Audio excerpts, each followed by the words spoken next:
Did you know that you can make your own adjectives? It's true. And the hyphen allows you to do it. Now, if you're confused, that's okay. We're going to be going through how to build interesting adjectives using hyphens so that you can start making your own to make your descriptions more interesting.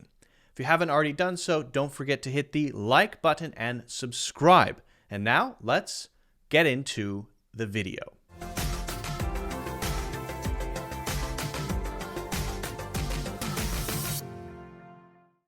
Adjectives, you could say, are the decorations of the English language in a way.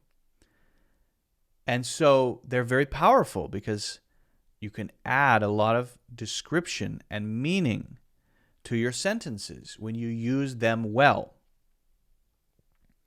And of course, that means you should learn a lot of adjectives that are out there. Learn them. But there is some flexibility with adjectives that's very interesting. And that is when you use adjectives that have hyphens, because sometimes you can make your own. That's where the flexibility comes in. That's where they are flexible. So what we're going to do is take a look at some common hyphenated adjectives. And we're going to talk about how you can do this. We're going to talk about how you can kind of make your own. Now, there are some that are very common, and you don't want to just, you want to check them to see if they're common. Because sometimes if you make your own and it's very odd sounding, it might confuse people. So there's a line there. It's not sort of total freedom, but there's flexibility. Okay, there's a lot of flexibility. So why don't we start with self-confident? If you say that you are self-confident, of course, that just means that you believe in yourself, right? And you are secure in how you feel and who you are, right? But notice the structure of this. That's very important. We have self-confident. If you look at each one of these, self is focused on you, right? And confident means you feel good. So it's about you because it's self-confident. But if you say, for example, that you're very self-conscious, then you're using the same self, but you're then putting in a new word after the hyphen, very self-conscious.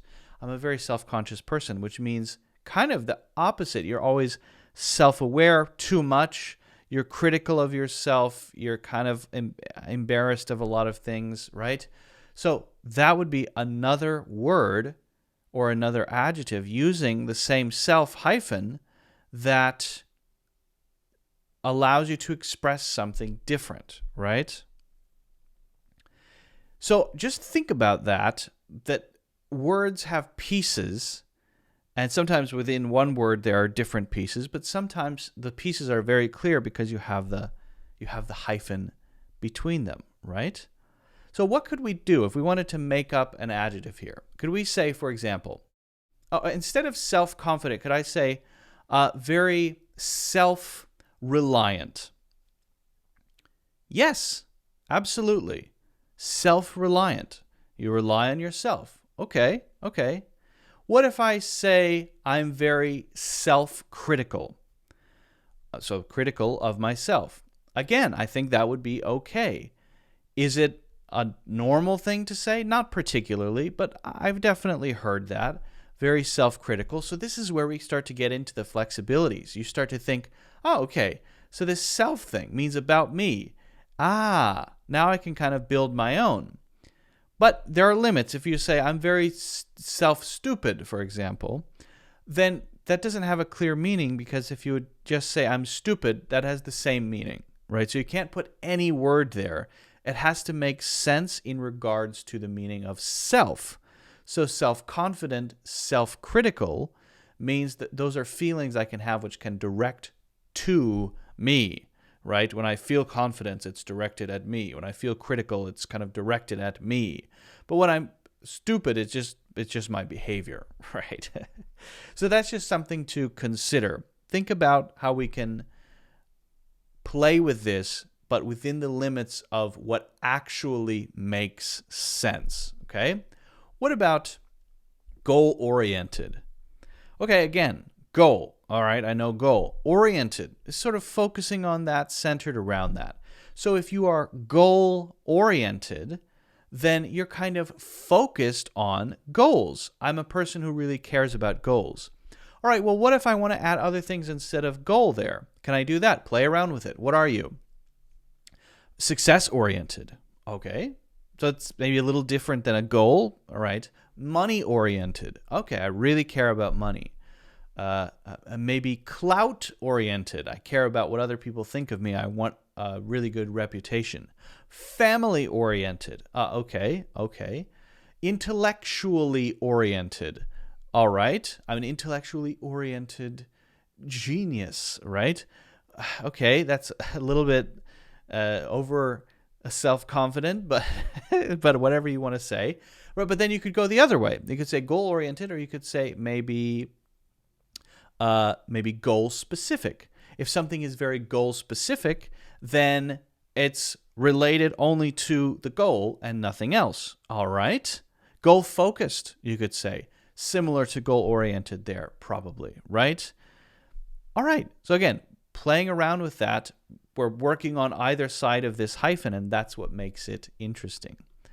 Now, lighthearted is a little, I think, different because I think that there's less room to play with this one because of the meaning of lighthearted. I've even seen lighthearted, I've seen it written as one word. There's this interesting track where once these combinations become so common, sometimes the hyphen is removed and they become a single word, right? So, for example, lighthearted could probably be written as a single word without a hyphen, or could be written with the hyphen. And it's this sort of gradual movement. Once something gets really, really common, eventually the hyphen just gets dropped, okay? But if you said heavy-hearted, the opposite, obviously that's going to have the opposite meaning. Heavy heart with a heavy-hearted sigh. I walked back into the room and waited for the decision, right? A heavy-hearted sigh.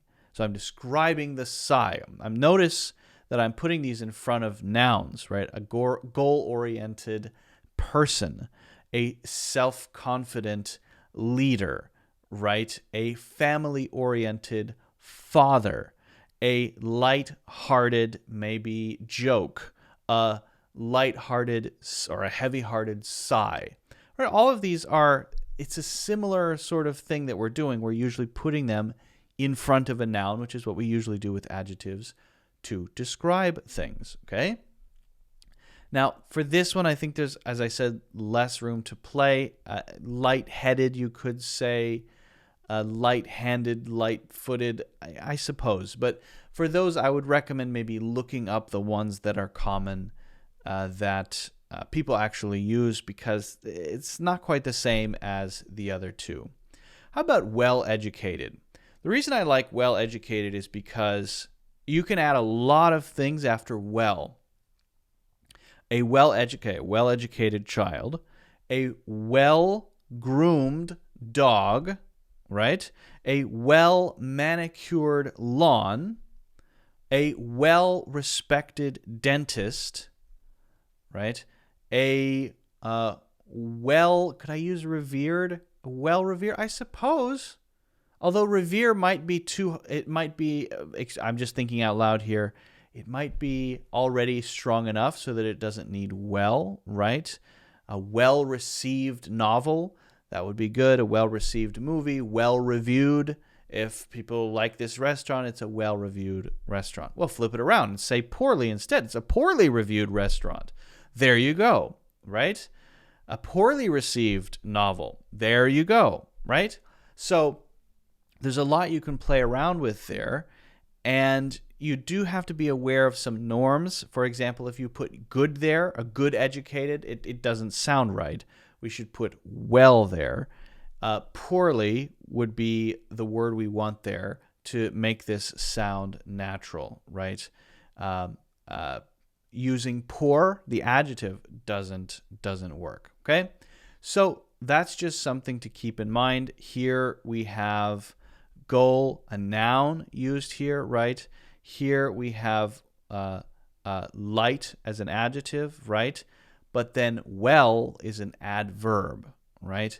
So we have different types of words at the beginning of these, but once we put them together, they become adjectives, right? Nouns can become adjectives, and we can make adjectives out of adverbs and nouns and adjectives, which is kind of confusing, but that's what it is. All right, how about short-tempered? Short-tempered. Ah, okay. How about long-tempered? No. Okay, so that's where sometimes you just have to eventually figure out that some don't work. Because when we talk about a temper, usually we only describe it as short, and if it's not short, the opposite of short for temper is not long. That's why, it's the meaning. A temper that's long is just patient, so you would use a different word, and that's why it sounds strange to say long-tempered, right? Short-fused would be pretty common. And we could play around with that one as well, but I think you get the idea. So what I suggest you do is find a list of these hyphenated adjectives. Start playing around with them. Make sure you Google them to see if other people are using them.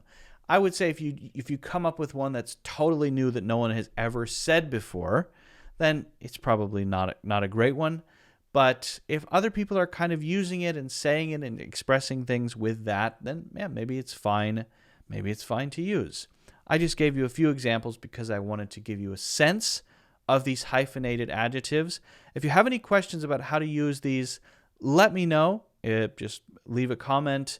If you haven't already done so, don't forget to hit the like button and subscribe, and also get my free course, Natural English Conversations, in the links in the description.